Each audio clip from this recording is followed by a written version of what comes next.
Good morning, everyone, or good afternoon, or good evening, or good night, depending on where you are, and welcome to another new video for Meerkat Musings.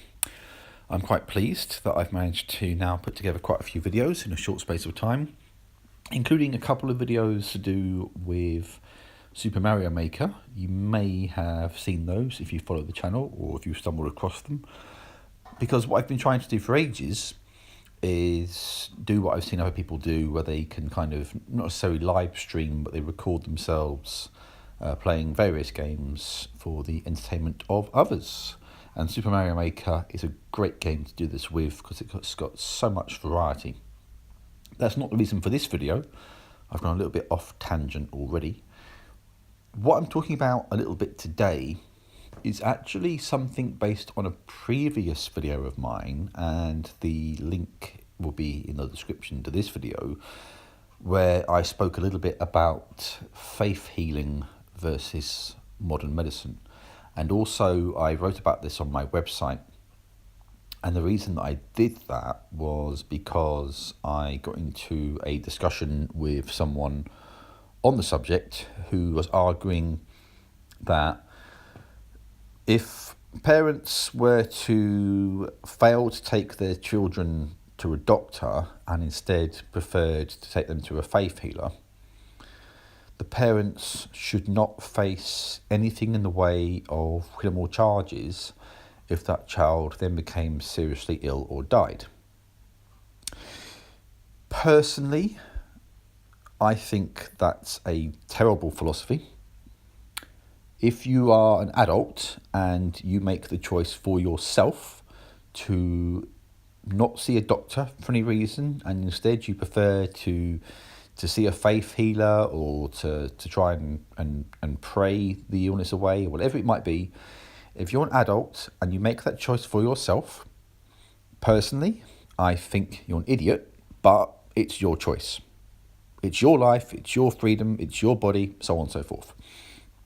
If you deny a child access to medical care that could cure them of a serious illness or heal a serious injury, because instead you've preferred to go and rely on something completely unproven, then yes, you are guilty of child neglect if that child should suffer or worse, die as a result.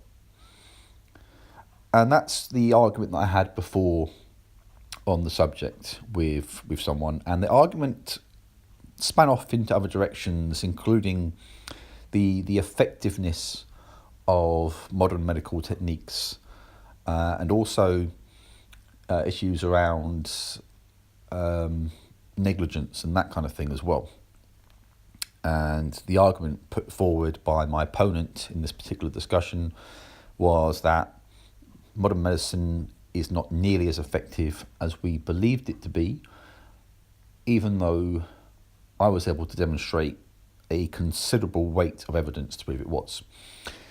To put this into perspective, my opponent argued originally that through cases of negligence and that kind of thing, malpractice, if we take America as an example, I can't remember what year it was now, quite recently, there was something like 800,000 deaths as a result, or over a certain period of time, there were 800,000 deaths for the US medical system through things like malpractice and negligence.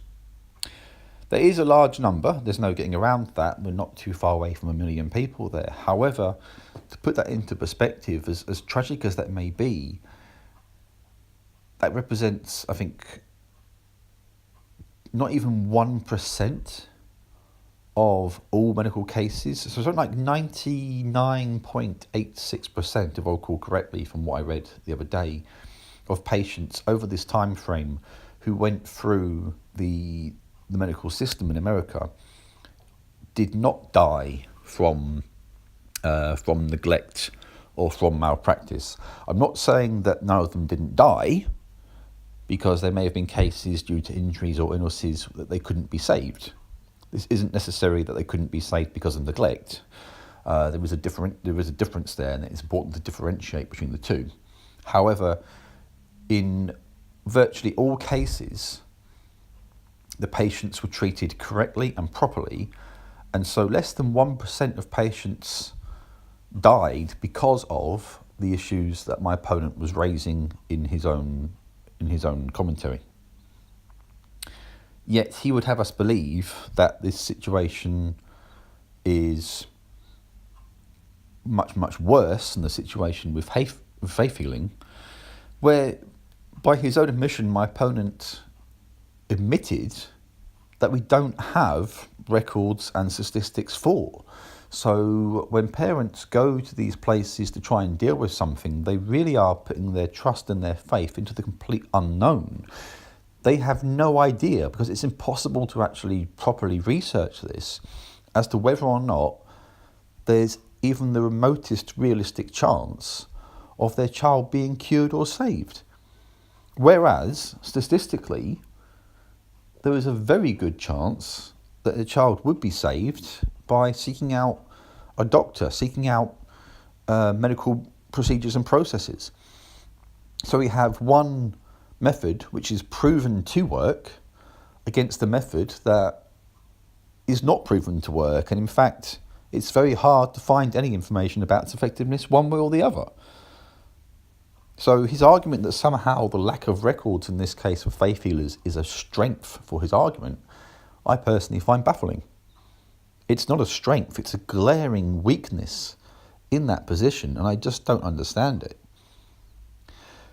There are a number of ways to prove and demonstrate the effectiveness of modern medical techniques and practices. Take, for example, smallpox. As a disease, through the development of medical science, we have been able to eradicate smallpox.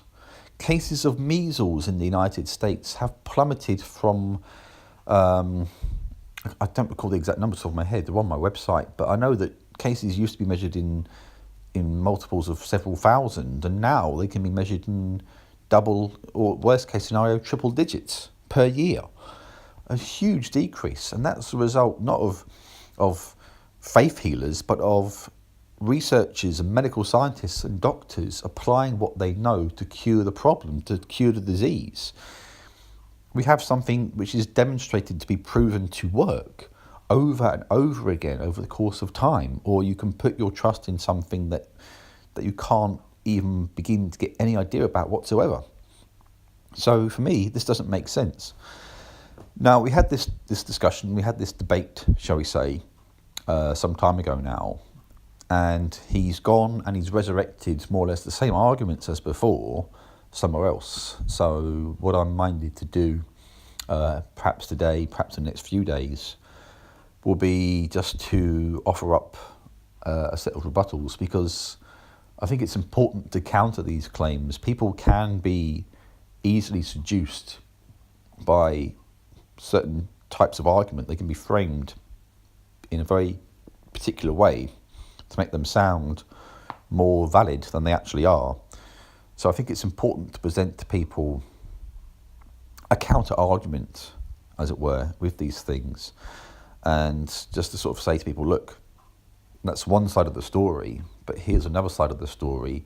Here are cases where we can demonstrate the effectiveness of these treatments, of these medicines, versus the complete unknown and uncertainty that you're putting yourselves and worse, your children through. And I will stand by my argument that it is neglect to fail to take a child to a doctor to deal with something when there's a very good chance that they'll survive by seeing a doctor. You are openly endangering your child. There's no two ways about it. It is child endangerment. It is negligence. And for what? For the complete uncertainty of what a faith healer can or can't do? I don't understand that. I don't understand why you would willingly risk the unknown and the unverified against something which is well understood and demonstrated to work.